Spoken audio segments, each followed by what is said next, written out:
What is happening, everybody? It is Trey here, and I am joined today by my special guest, my mom, Gina, and we are going to be reviewing Night at the Opera, Queen's classic album. Never really heard a full album of Queen before. Of course, I know the big hits. What about you, Mom? I became a big Queen fan in my senior year of high school, but it was like their greatest hits too. Yeah. So I was not familiar with a lot of the songs that are on this particular album. So it's a fun one to do. Yeah, exactly. And if this is your first time joining us at Reactions to the Classic Guys, we really appreciate it. Here at the channel, we take a look back at some of the most classic albums of all time in a detailed track-by-track format. And a lot of the times, just like today, it is our first time hearing the record. So if that sounds like something interesting to you, be sure to hit that big red subscribe button. All that fun stuff to say. Let's get into some quick facts. All right, well, this was Queen's fourth studio album. This ranked number 231 on Rolling Stone's 500 Greatest Albums of All Time. This was interesting because they went and recorded right up to the deadline of their tour. Like they were still producing the album 1 week before its release date. Had to do a 36-hour mixing session. They took the name Night at the Opera from the Marx film. They ended up watching that in the studio one night and decided it'd be a good name for the album. And this thing has over 6 million sales worldwide. So this album had a variety of genres. It had progressive rock, pop, opera, obviously, some jazz, mixed in there. So lots of different genres to really kind of make it fun. Yeah, it showcased off the musical talent that each of these four guys possessed. First up is Death on Two Legs, and this was written by Freddie Mercury. I had never heard this song before, but I really dug it. You saw a side of Freddie come out. Pretty intense. Yeah. It had a nice hard rock sound to it as well. Like it was quite the way to start up the album. A lot of brutal lyrics in there. Yes, and I know some of the other people in the band were a little shocked by some of those lyrics. They were directed at his original manager, Norman Sheffield. There was a lot of negative references towards him. He referred to him as a diseased dog, a sewer rat, a decayed sewer rat, and one of the ones that really jumped out at me was essentially encouraging him to commit suicide. Yeah, it's like, you're thinking of brutal. Suicide? Well, you should. Yeah. All that to say, with all of that aside, I still really enjoyed the song. No, me too. I thought it was a nice differentiation, especially from the next song and a couple. We have some nice love ballads on this, but we start off the album just with the hard, brutal. You would think that, he was coming for blood, and he essentially was. Then we get Lazing on a Sunday Afternoon. This thing's barely over a minute long. Kind of has a vaudevillain type theme and style to it. Though it wasn't necessarily one of my favorites, I thought it was a nice differentiation from that opening track and showed just a good range of musical style and ability for the band. What I liked about it, there are a couple of songs on here that, to me, they're whimsical and so kind of fun. It's Freddie Mercury's lightheartedness, and so coming off of that anger, and then into this nice lighthearted, just a nice little Sunday afternoon. This is what I do. Yeah, exactly, and it kind of takes him through his week. He starts off on a Monday, and then he gets to Sunday. He just gets to laze around. So a fun little track. Yeah. All right. Next up, we have "I'm in Love with My Car." This was Roger Taylor wrote this. I really thought that this was an enjoyable listen.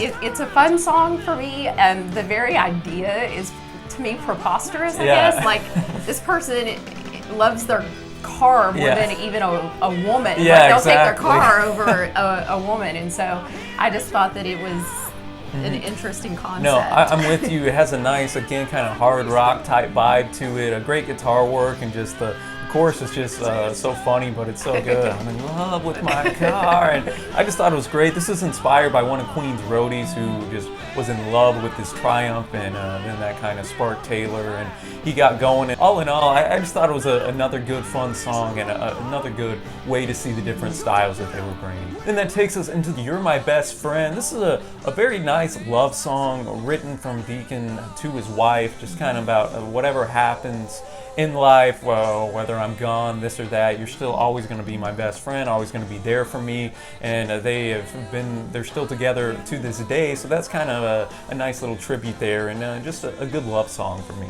Yeah, for sure.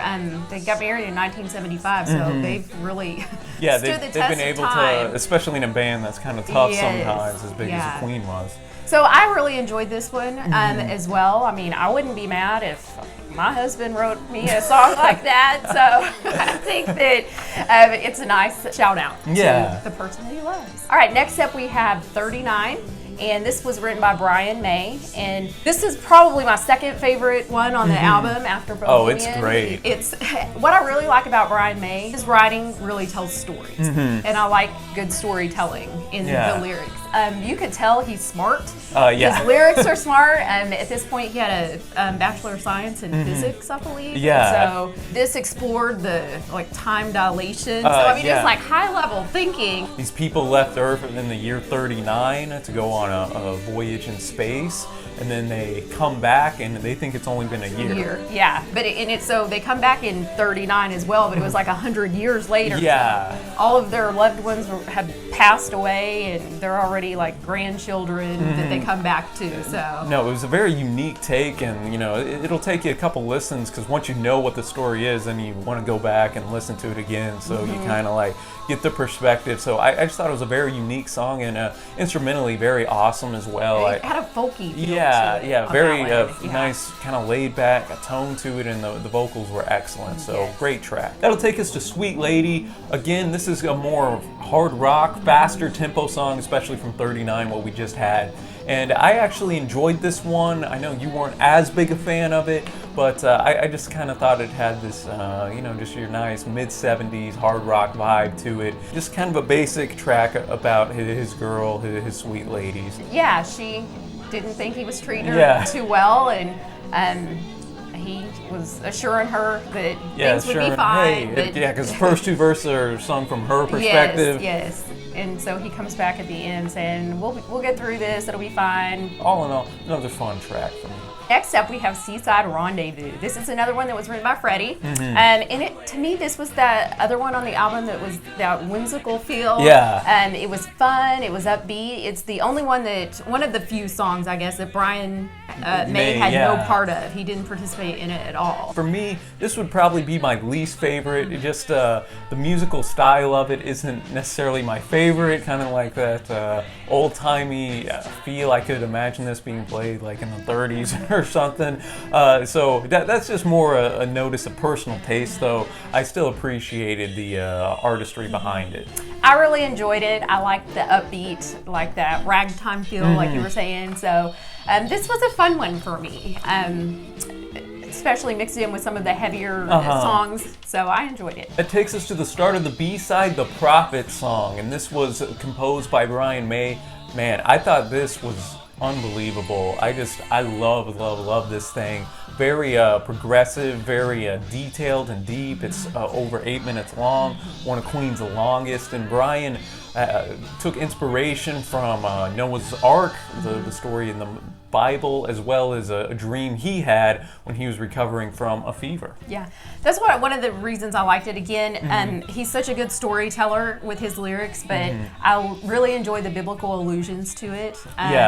And coming off of such a fun song previous, we get into this dark and heavy song, so I kind of like that transition into something different. I'd agree, and it was interesting too, because this guy's going out here, it talks about the flood, people are making fun of him just like people made fun of Noah and the Bible story, and at the end, he's gathering the animals, and all these people will be judged. And I thought my favorite part of the song was the a cappella portion by Freddie, where it echoes in the middle. Yeah, and especially if you're listening on headphones, it's cool because it just echoes from one ear to the other, and that was one of my favorite parts on the entire record. So an unbelievable epic song. All right, next up we have Love of My Life. This was another one by Freddie Mercury, and it was written for his ex-fiancée, Mary Austin, and the love of his life. And they were together for 7 years, and when he came out as bisexual, that ended their relationship. And so I found this to be kind of a haunting song, but it was sweet, though. Yeah. It was sad. Yeah. There was a mixture of all of that, because you could feel his emotion towards her. Like, he really did love her. And it had that nice piano backing to it, which just kind of added to the sadness that the love of his life might, be gone in a sense, or it won't be like it was. And this was written in '75, so I don't know if he had come out to her yet, but those feelings, I'm sure, were still there with him. And just a very nice ballad here, and again showed a different style that Queen was showcasing throughout this whole record. Then we get into Good Company. This kind of has a little Dixieland vibe to it, and I like the lyrics and the message behind this song. This guy's told to take care of those you love and keep good company. He finds a woman he loves named Sally. They get married, but he ends up falling more and more in line with his work, and eventually gets his own company, but in the process loses his family, his friends, and just a good message of make sure work doesn't become your all. Make sure you keep good company and enjoy those around you. Yeah. And I felt like the style of the music contradicted the lyrics, because it's more it was upbeat. so upbeat, but the lyrics are like, well, I mean, I've lost everyone that I care about. Like, I've gained riches and whatever, but the people that I kept good company with have slowly fallen away, and now I'm all alone No, that's with a my great own point. company. Yeah. Here we have all this nice upbeat, jazzy kind of music. Next up, we have Bohemian Rhapsody, which is probably the most well-known Queen song. One of the most, I think, well-known songs ever. It's actually was the most streamed song of the 20th century. That's in, awesome. in December 2018, it got that distinction. So. Yeah, so this one had several genres mixed within. It had an intro, a ballad, we had a rock, opera, a bunch of cool different shifts throughout the song, kept you on the edge of your seat. And this was the lead single. This thing is the third best-selling UK single of all time, and man, this thing is just it's epic. It's 6 minutes long, and for that reason they were a little wary, the record companies, of putting this as a single. And they went to one of their buddies, Kenny Everett, who was a DJ. He ended up playing the song for them, kind of off the grid a little bit. People loved it. It really spurned some interest for the record sales. This thing is just so epic, so awesome, and there's a lot of different interpretations. Of what it is. No one really knows, and even Freddie himself said parts of it were just thrown in there to fit into the song. But I think it was Brian May that said that this was lots of Freddie really put into it, that this was kind of a tough time of his life. So he felt like there was more to it than just what Freddie was kind of saying. It got that nice ballad portion after the start where you hear a bunch of voices. Is this the real life? Is this just fantasy? And you go to the opera section, which is kind of jarring the first time you hear it. We both heard this song before doing this review, but the awesome Galileo, and it took many weeks, up to 3 weeks, they were saying, to record the operatic section. Freddie composed all this in his head, wrote it down, and was directing them like, hey, you got to do this, you got to do that, and they didn't know how it's all going to mesh together. Well, he was trying to make Roger go higher with his exactly, voice. That's right. That's if you've seen the movie, that's one of the famous scenes. Higher, Galileo. I thought that was great. The range of emotions this song takes you through is very intense. I think it can be interpreted as well, as we were talking about interpretations, as a guy who murdered somebody and he's awaiting execution. You kind of get with the Galileo, the Beelzebub section, kind of almost like he's in court. And then towards the end you get the nice hard rock part where he's almost rebelling, and then the coda, the nice at the end, nothing really matters. And I just think the range of emotions that Freddie was able to put forth was really, really impressive. Just an epic song, and one of the most famous and best songs of all time. It's a hard one to beat. So then we wrap up the album with God Save the Queen. This is Brian May's rock version of the British national anthem, and they ended most of their shows with this, or if not all of their shows with this. And May's guitar throughout this whole record was awesome, and the instrumentation, I know we haven't mentioned it a ton, like Roger Taylor, I thought his drumming was good throughout this record too, and of course Freddie's voice is one of the best. Amazing. One of the best in rock, but a good nice little way to end the album with Bohemian, and then this just kind of wraps it all nicely in a bow. And I guess that'll take us into our favorite tracks. All right, well, Bohemian Rhapsody for me. Yeah, that's gotta be that's at a the top. no-brainer. Followed by Maze 39, a Prophet song. Both of those rank high up there for me. As well as You're My Best Friend and Love of My Life. So yeah, nice really little love almost songs. everything. Yeah, yeah. For me, I'd say my top three are the same. I think the Prophet song is a little closer to Bohemian than most people would have on their list, but I just thought that thing was a great epic ride. 39 was excellent, and I also like the hard rocker Death on Two Legs. That'll take us to our overall score.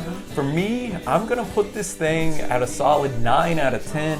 That's going to be album of the year level. I don't like to hand out 9s too often just because I want it to mean something, but this thing, man, it definitely deserves it. The wide range of styles, the lyrics, the musicianship, just everything fit well together. It was an enjoyable listen from start to finish. Not any songs on there that you were just dying to skip or anything, and it had some epic, legendary tracks. So for me, 9 out of 10. All right, I'm going to have to echo that. 9 out of 10 for me. After really looking at it, reading through the lyrics, listening to it, 9 out of 10 is fair. Yeah, and I guess that will wrap it up from us today. Really enjoyed this foray into Queen. We're definitely going to have more from them in the future, so let us know in the comment section below what your favorite song is and what other albums from Queen you'd like to see.